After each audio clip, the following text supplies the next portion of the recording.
Alrighty, what is up, everybody? It's your boy, Jimmy, back at you with another episode of Combat and Cryptids. So, obviously, if you guys didn't know, I was sick as fuck, like dying sick over the last week, and it's been miserable. Like even right now, like I still have a cough, and it's like a mild one, but it's not really. I'm definitely not 100%, but I want to get one of these out before I go on vacation to go see my dad in Florida. So I figured I'd get one out. Regardless of how you feel, either way, we gotta try and work our way back up to it and get back into the groove of it. So I do apologize for everyone that didn't get to see last week's episode because I was dying. But yeah, anyways, I hope everybody's off to a great Monday morning. And yeah, let's go ahead and get into this bad boy. So I'm trying something new, which I'm hoping, oh Jesus Christ, that don't hoping works out really well. So I got it on my TV right here. I'm just airplaying it from my phone. That way that I can just watch up there.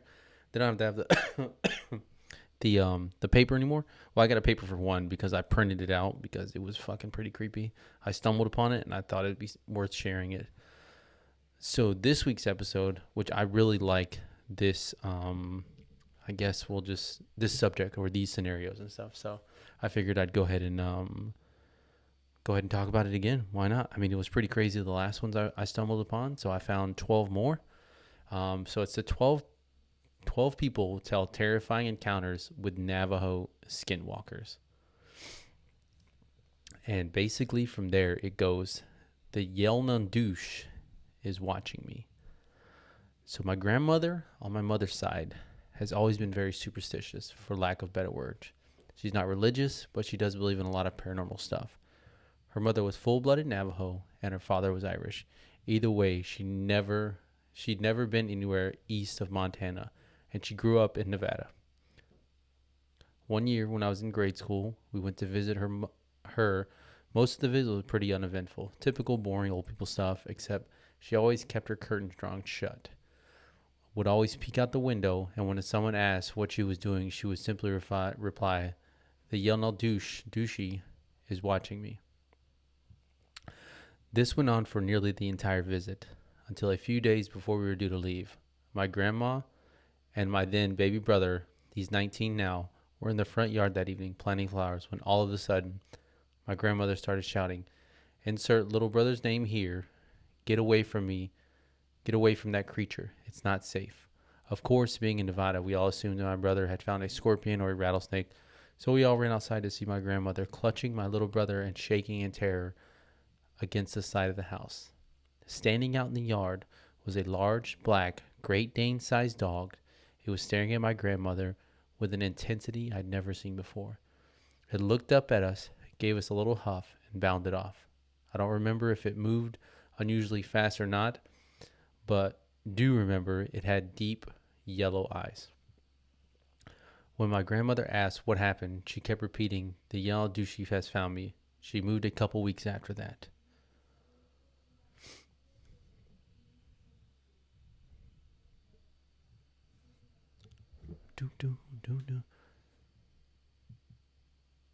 See, this thing is always just messing up. This is why I hate the fucking screen share thing.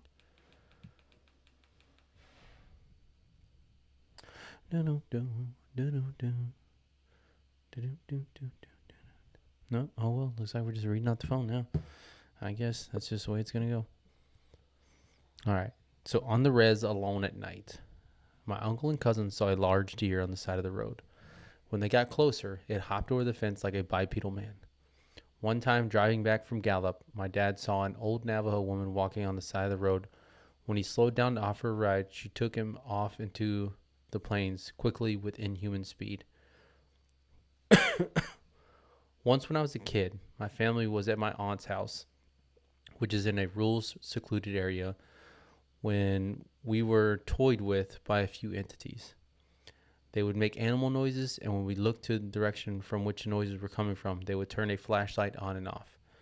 The noises would seemingly come in all directions, and increasingly short succession, usually when I'm there on the reservation visiting alone at night, I will feel the presence of evil and dread, panic, and paranoia will wash over me. As sudden as it comes, it will leave.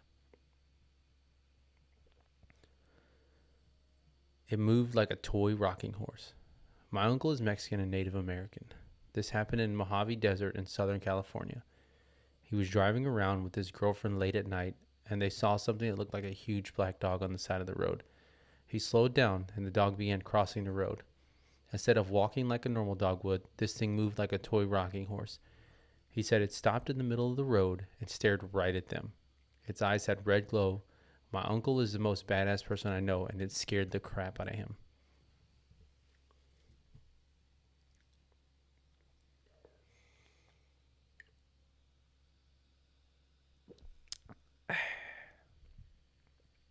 They ran away on their back legs.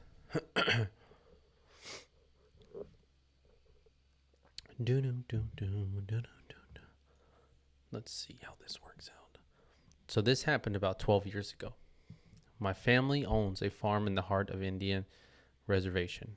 One winter, I was home from Christmas, taking care of my farm while my parents were away Christmas shopping. As I was home by myself, way late in the night, I hear all the cows freaking out. I knew it had to be wild dogs that are rampant in the area. So I threw on some boots, grabbed a shotgun, loaded it up, and headed out to the field. This was a perfect scenario for a horror movie. It was cloudy, but there was a full moon, and it was breaking through the clouds just right to light up all the snow. I ran out in the middle of the field, and just in time, I see two dogs that were standing up, facing each other and fighting. I think perfect, 2 for 1. So I pump a shell into the chamber of my 12 gauge, and then it happened. The two dogs heard the wreck. They both stopped, looked over at me, and ran on their back legs. Immediately, I froze.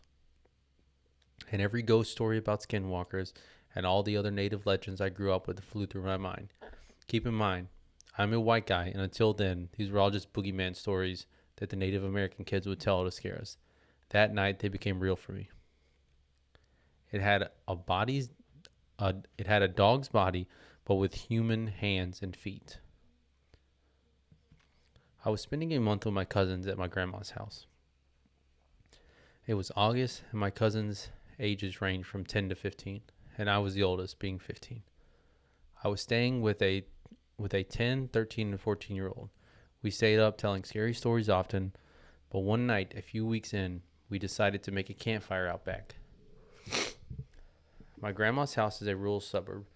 The neighbors aren't too far from when you're driving down the road to her house, but in the backyard it's thick forest with man-made paths through it. Each house is on a hill, so only part of the basement was actually underground. That is important until later, though. So we're towards the east side of her yard in a smallish patch of open land. You couldn't see the neighboring yards from there, and there were probably 3/4 of a mile to each side of us that belonged to my grandma. It was maybe 11 at night, and we were playing Truth or Dare after telling scary stories, and my 14-year-old cousin dared me to and the 13-year-old to go walk through the pass for 10 minutes or so. I said yes right away, as I wasn't easily scared and rather level-headed, but my younger cousin was a bit more hesitant. We didn't bring a flashlight because it was pitch dark, and we couldn't see enough to not die. And we could see enough to not die.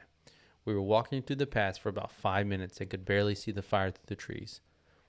When we decided to turn in the middle of the path, there was a large dog-like creature hunched over with its front hands on an inch from the ground.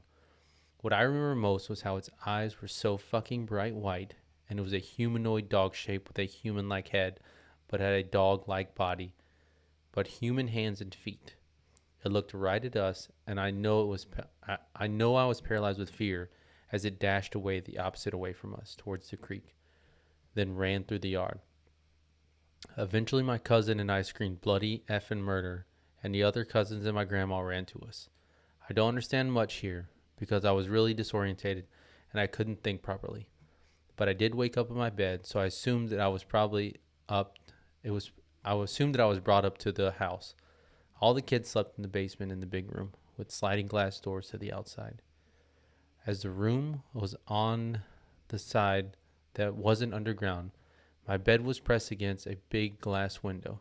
I could see my cousins playing outside down below. The house is in Michigan, so I slightly so it gets slightly chilly even in August.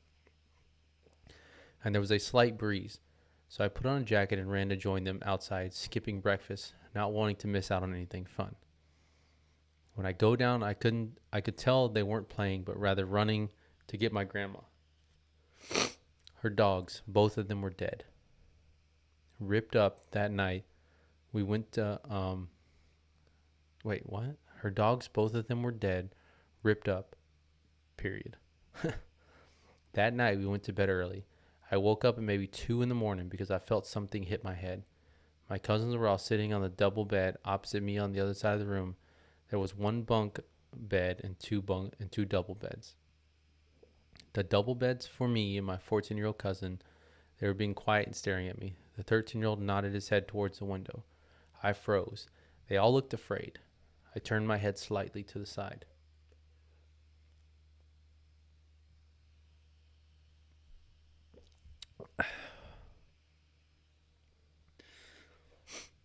They all looked afraid. I turned my head slightly on the side and saw a really messed up looking face pressed to the window with gaping eyes looking down at me. I screamed so fucking loud and I bolted.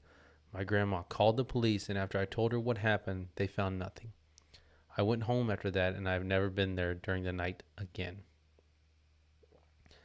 It was neither fully human nor fully animal.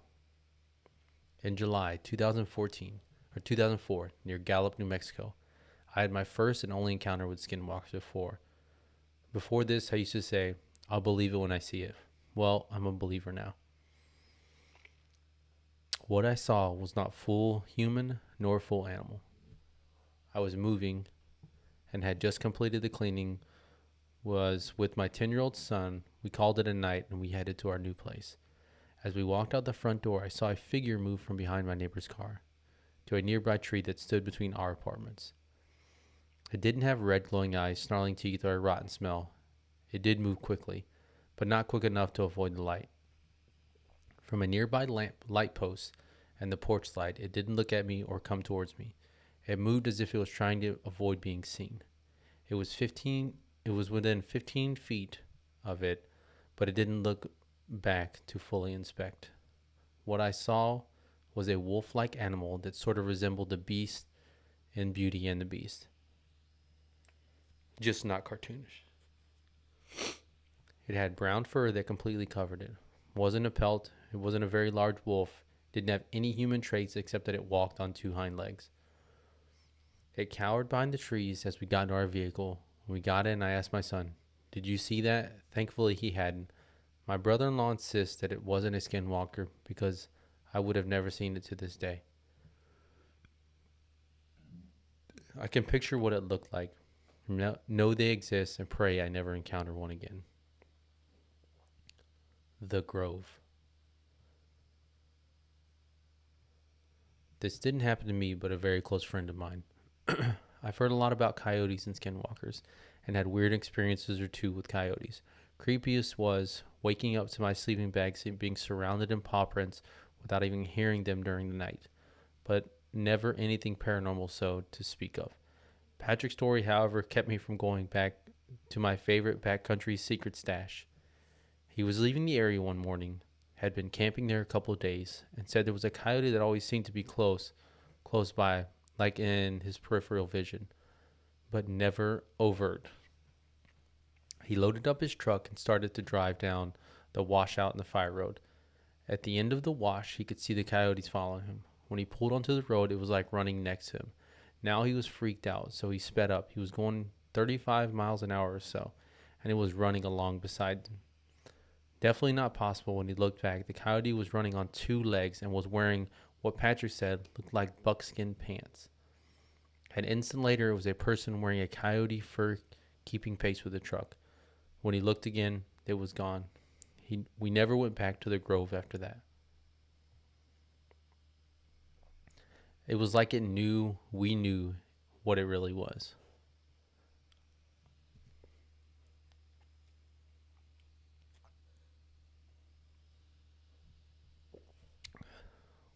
I decided to join my bestie Karen for 3 days to stay at her grandmother's place on the res. Her grandmother lives near a place called Tuba City, Arizona. in the middle of nowhere but surrounded by rural homes. We go to the college together, and it was kind of interested to know about Jesus Christ, Navajo tradition. The first day we stayed, it was pretty chill. Nothing out of the ordinary, but her grandma, not that old, around 67, said that a stray dog came out of nowhere and wouldn't leave. To me, it did act kind of strange and ugly looking. Black shaggy coat, looking like a mix between a German Shepherd and a lab. That night, we were watching a movie in the living room. Had a big window that looked out into the front where the cars were parked. Nothing fancy. With the curtains wide open, Grandma was in the kitchen cooking dinner, and we were watching a movie. Next to the window is a medium bookshelf and where DVDs are kept. Karen went to put a DVD back we had just watched, but she freaked out because that stray black dog was staring at us through the window, standing on top of the wood box outside. Nothing normal, not something normal dogs do from my point of view or hers. Usually my dog's, which is a house dog, scratches the door to be let in. Res dogs aren't house dogs, and inside houses are frowned upon in the Navajo tradition, meant to protect the house and the owner. The other dog seemed to stay away from it. Karen opened the door and yelled at it to get off the box. It ran off behind the shed. We went to Tuba City to go get some groceries, came back to the house. The dog was nowhere to be seen. Nothing unusual. Grandma went to visit some people, so it was just Karen and I. Around 5 o'clock, we heard something trying to open the door. Both of us looked out since there had been no cars heard and no dogs barking. Looking out the living room window to the door, there was a dog trying to open the door with its paws. 2 paws wrapped around the brass doorknob, standing on its hind legs. I thought that was weird, but wasn't really freaked out. Karen was. She opened the door and chased it off. Grandma came back later and Karen told her, oh, Jesus Christ. Grandma didn't like what she heard, got ready to sleep. We slept in the spare bedroom since it had 2 beds. What? Oh my God. One window with curtains open a little. We turned off the lights, but there was a sound coming from the top of the roof. Pitter-patter, footsteps, and scratching sounds, and panting. And then it sounded like it jumped off onto a large plastic water barrel they had. At first, we heard what sounded like barking, but as it grew louder, the other dogs seemed to be barking at something also. But all of a sudden, something was running around the house barking, and it was no dog. Nope, it wasn't. The barking sounded human, a deep male barking like it knew we knew it wasn't a dog. It went woof, woof, woof, ruff, ruff, arf, arf, arf, just exactly like that, adding the W and R's and A's, then panting again by the window. We started freaking out. Karen decided to, in my opinion, was stupid, open the curtains to look out. There was a stray dog and on its hind legs looking into our bedroom, but this time it stunk. And what I thought were 2 black holes in the neck, another pair of eyes twinkled. Think of those ugly glossy eyes, glossy spider eyes staring at you. And the paws were deformed, looking like hands which had grown thick and sharpened fingernails.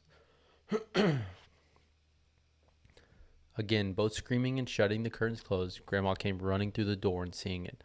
First thing she did was grab ashes from the fireplace, load 3 shells into the shotgun from under her bed, bless herself in Navajo, went outside to shoot it, yelling in Navajo about how this thing wasn't welcome there and to get the hell out of there.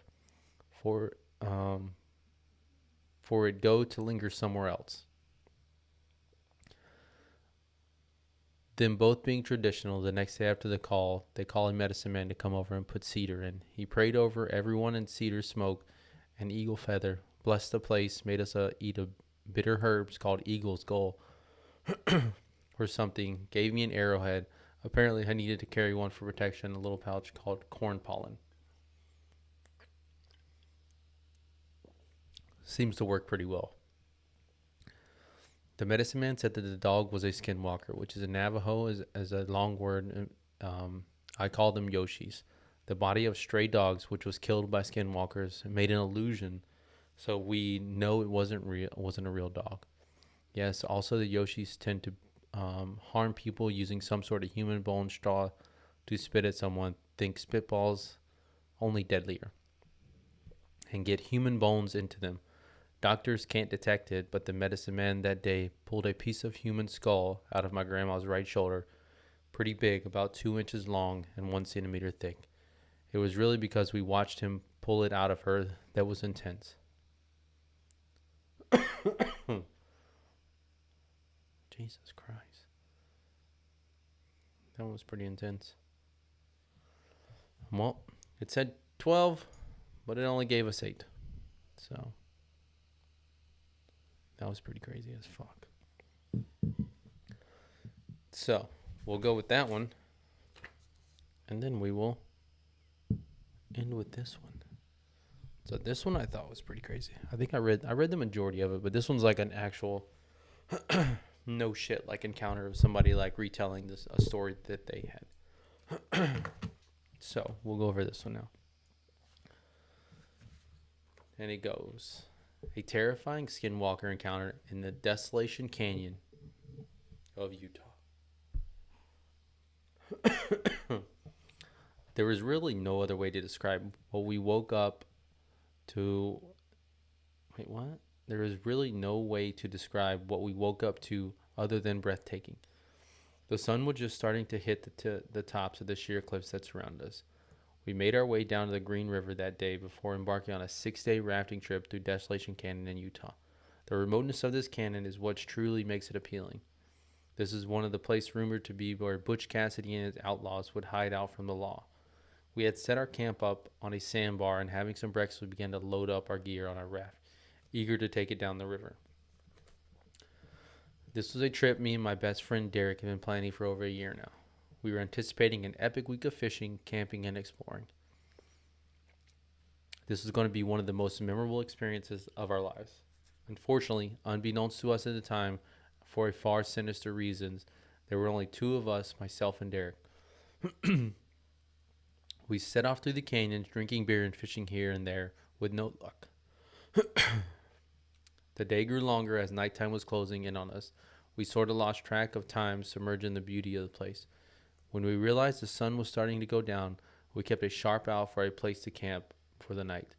But we were surrounded by sheer cliffs on both sides of us. After a while, we were getting tired and we were finding no suitable place to camp. It was getting dark now, so we decided we'd probably have to sleep in the raft. We found a spot among the canyons, a fairly steep rock hill squeezed in by 2 cliffs. We had plenty of beer and decided one night on the water wouldn't kill us. We tied off our raft around a decent-sized boulder. It definitely wasn't going anywhere. We sat around the raft drinking well into the night. It was around 2 a.m. when Derek fell asleep on me. I sat there for a while and started to get restless. I stuffed my pockets with a few beers and began to climb up the hill beside our raft. It wasn't too steep, and I had my headlamp on so I could see well enough. I made it up some way on the crest and noticed it went down on the side in a slot canyon. I wasn't about to go and checking it out in the dark, but would definitely like to come back in the morning, I thought. I sat on the top of the hill, facing the river, finishing off my beer. I laid back some and ended up falling asleep up there. I started dreaming. I was in the slot canyon venturing in really far. It seemed to go on forever. The dream became very lucid. I could see a faint glow of fire down the slot canyon deep in the earth. I could see numerous symbols covering the walls of the canyon going up the cliffs. My dream soon turned into a nightmare. When I started to hear screams all around me, the glow of the fire started to flicker rapidly. When I felt something breathe next to my face, I turned suddenly and was staring into the eyes of a very frightened looking face with deep black sockets where its eyes should have been. Its mouth dropped open and began to grow larger and larger while the screams stirring around me got louder and louder. I then woke up on the hill, swearing I could still hear the screaming faintly. As I woke up, I lay there breathing heavily, my heart pounding. I had never had a nightmare like this. It felt all too real to me. I no longer had the urge to go exploring in Slot Canyon in the morning. I just wanted to get as far away from this area as possible. I raised myself up in a sitting position. I was dying of thirst and needed to head back to the raft. I went to stand up when something grabbed hold of my legs and lifting them up causing my head to slam backwards on the rocky ground.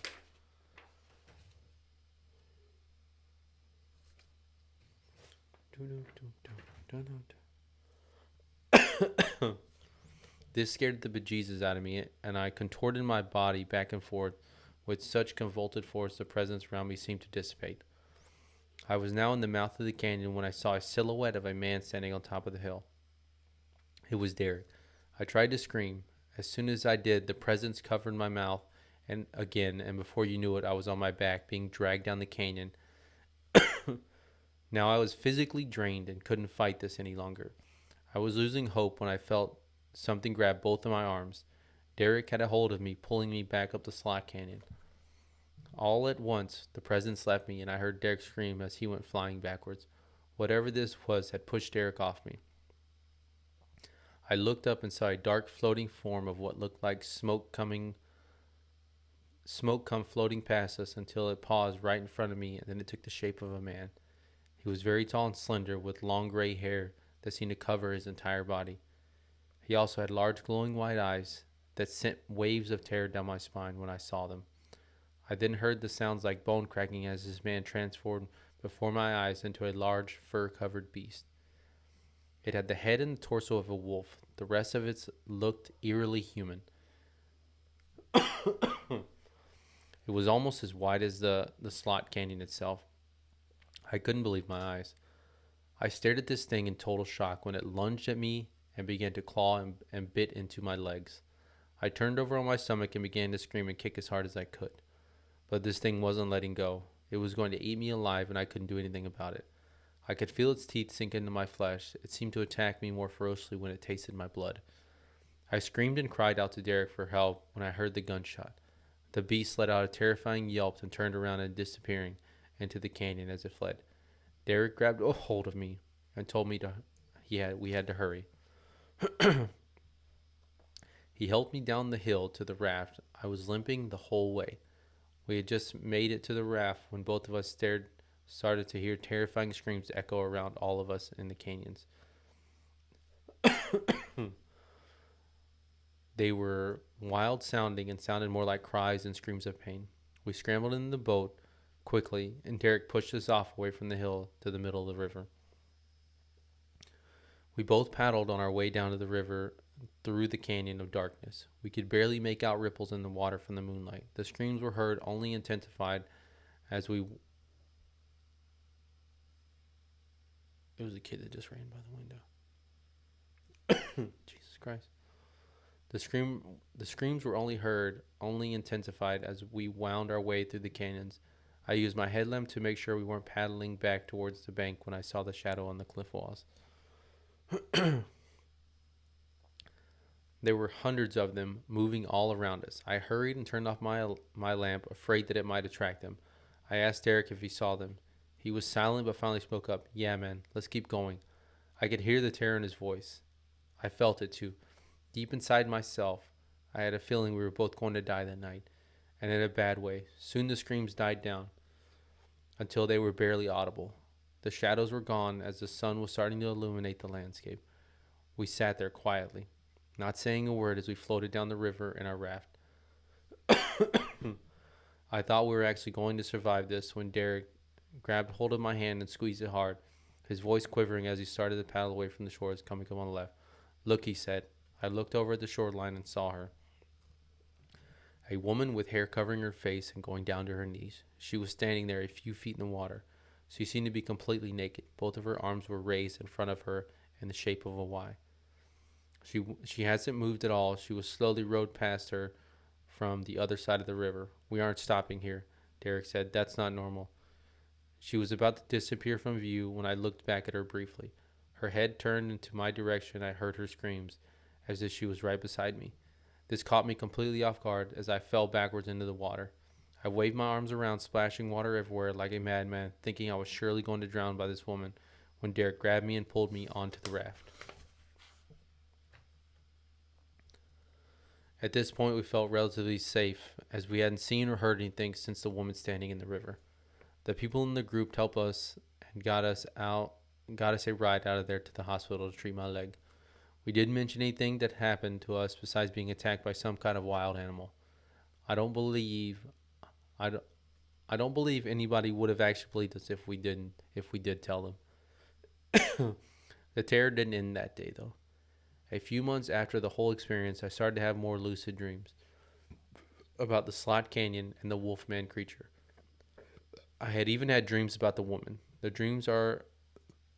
the dreams about her themselves aren't too scary. But when I wake up, I go through these agonizing headaches and depression. I can't get Derek to talk to me about it. I feel he's going through the same kind of stuff, but he won't admit it. I feel terribly alone and frightened all of the time. The evil came back with us, and I feel like we were never able to escape it. Jesus Christ. So that was. Jesus. That's a crazy ass one right there.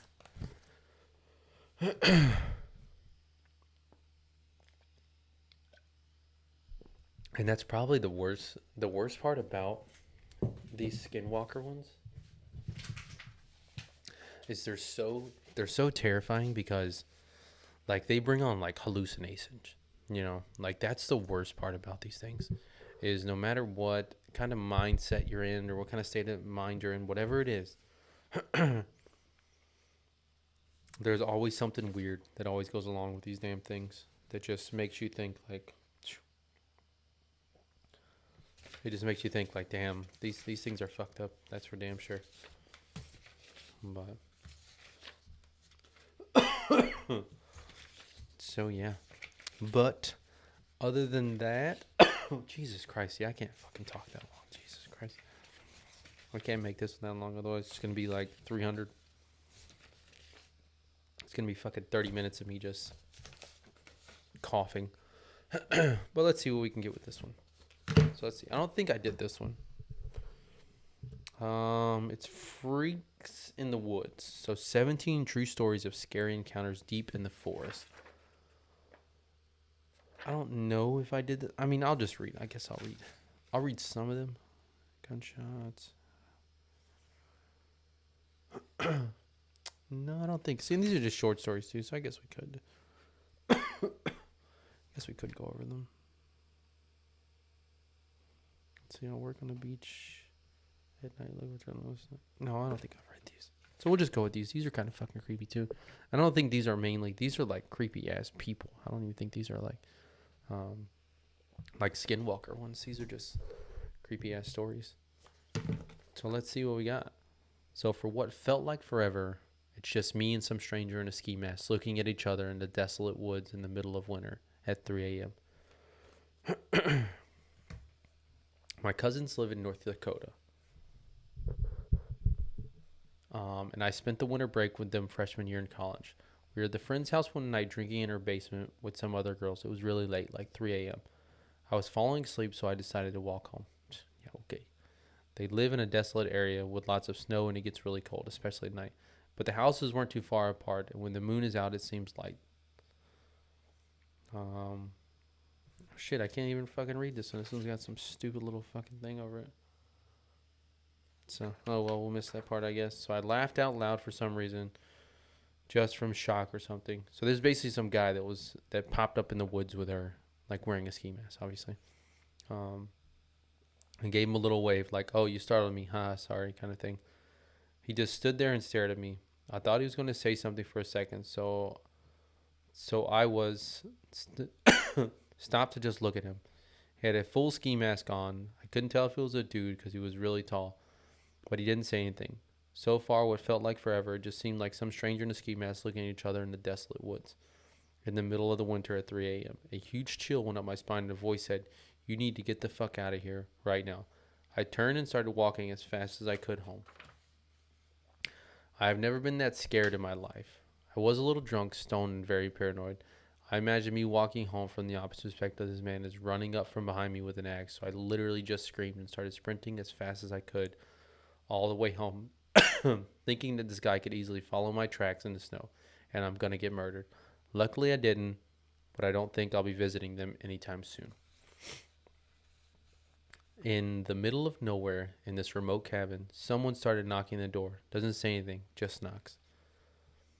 I'm not sure if it counts as human being because we didn't positively identify anyone. But a few years ago, me and my friend were staying in a small cabin. My dad had one remote place of land in the Idaho wilderness. The nearest town was probably 50 miles away, and the nearest activity road that wasn't any logging road was about 2 miles from the cabin. My friend and I had been BSing and laughing in the cabin in our bunks, and it was about midnight. We had turned off the lantern and were trying to fall asleep when we heard something what sounded like it had scraped the door. We both lifted our heads up and mumbled a conversation. Did you hear something? Yeah. Then in the middle of nowhere, in this remote cabin, someone started knocking on the door. Doesn't say anything, just knocks. We were both in our 30s, but we're so scared shitless we didn't say anything. We just lay there with our heads staring at the door. We didn't go out until it was light out again. And there was nothing near the door and that would have tapped against it. No animal tracks or nothing. It freaks me out every time thinking about it. All of a sudden, we heard a single gunshot followed by absolute silence. I camped in Northern California with a couple friends. For 3 months straight, 2012. We were talking way out in the wilderness. The whole trip was a great success, and we heard something until we heard south. We were heading south again. We set up camp a few miles outside of a tiny town as it was getting dark. The only thing in this town was one long road, a gas station, a post office, and a bar. In the middle of the night, we were screaming in the distance. We could discern 3 different voices, but they were far enough away we couldn't quite make out what was being said. All of a sudden, we heard a single gunshot followed by absolute silence. I opened my tent and looked over at my friends who were looking back at me. None of us said a word. We laid back down and tried to sleep. Scariest night of my life. A lot of people wonder if we reported to the police. What police? You need to understand that in this area, one sheriff patrols 3 counties. That's it. This area of Cali is what Sons of Anarchy was based on. I know that was a TV and was dramatized, but there's some truth that goes on in these areas. Sheriff is most likely in the pocket of the drug runners, and if you're interested, head down there and mind your own business unless you want to be next. About halfway from the dead end of the main road, we see a man standing at the edge of the road, tattered clothes and covered in dirt, carrying a shovel, staring us down. This reminds me of like the Jeepers Creepers one,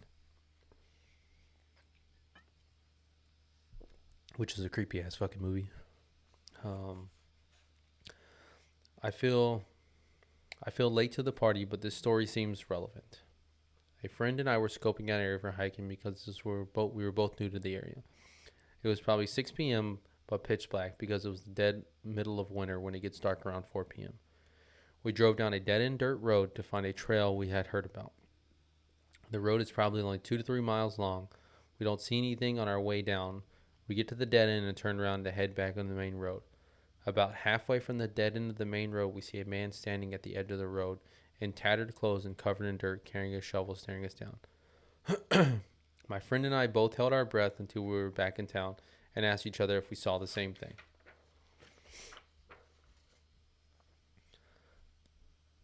I noticed some sweaty old dude in a Hawaiian shirt had followed me into the woods.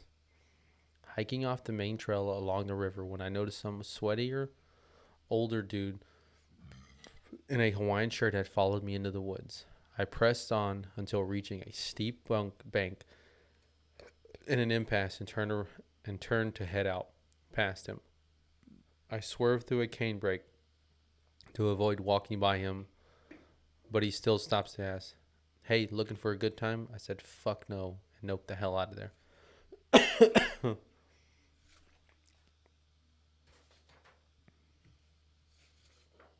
It started saying things and shouted at me.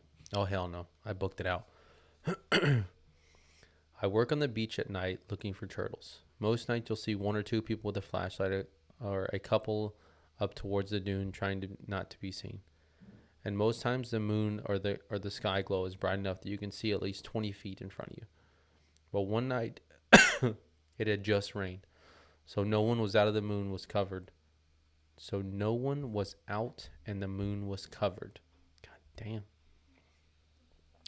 And even with the pretty good eyes, I couldn't see shit. I was waiting for the turtle to come up out of the water and kept hearing grunting and rustling in the dune. Initially, I thought it was a fox or worse, a coyote. So I figured it would go on its merry way. Nope, that thing sat there for a half an hour making an occasional sound and moving around. The green turtle eventually heard it and was freaked out enough to leave. They're skittish at the best of times.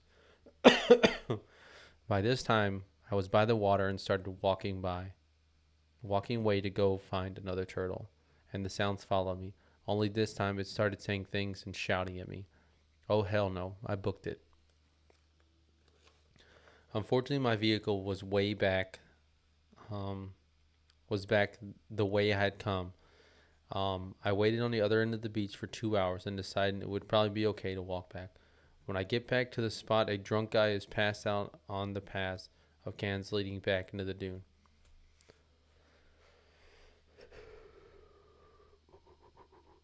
All right.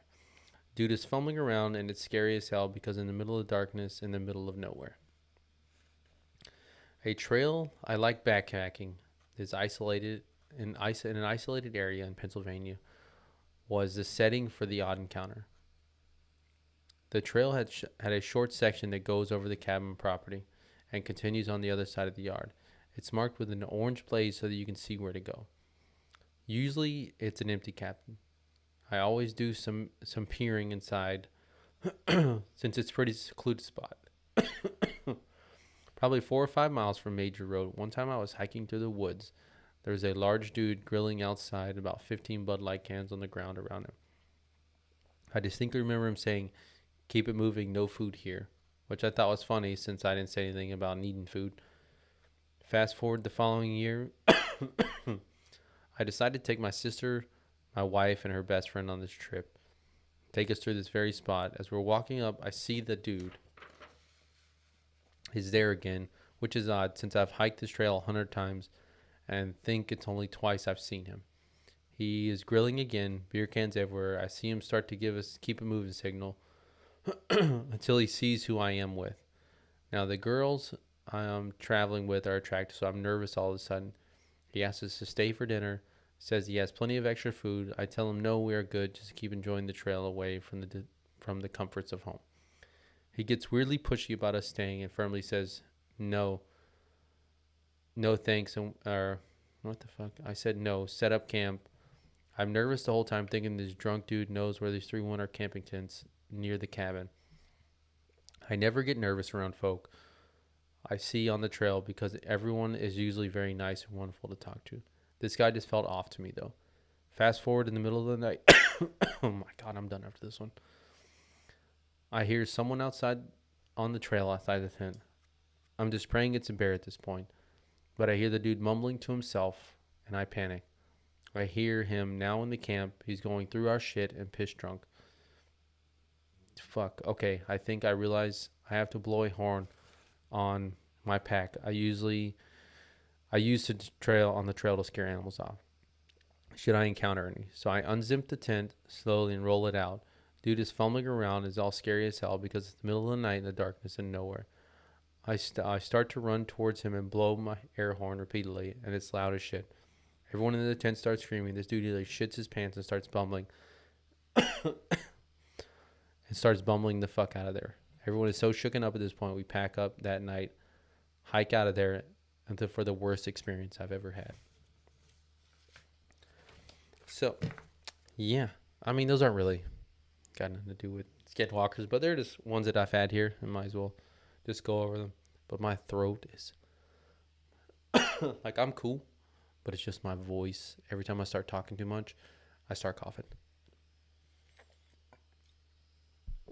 So yeah, so we'll go ahead and cut that video off at this point. Other than that, guys, I hope you appreciate that one, and I hope the one next week won't be as much coughing in it. But yeah, some more Navajo Skinwalkers. I don't know what we're gonna talk about next week. I don't know. Maybe I'll get some ideas from my dad, and then maybe we can bring up some shit that he wants to talk about, or something he wants to listen to. I don't know. We'll go from there. But other than that, I hope everybody has a great and wonderful week. I hope you guys be safe, take care of each other, And I will see you guys on the next one. Catch you later.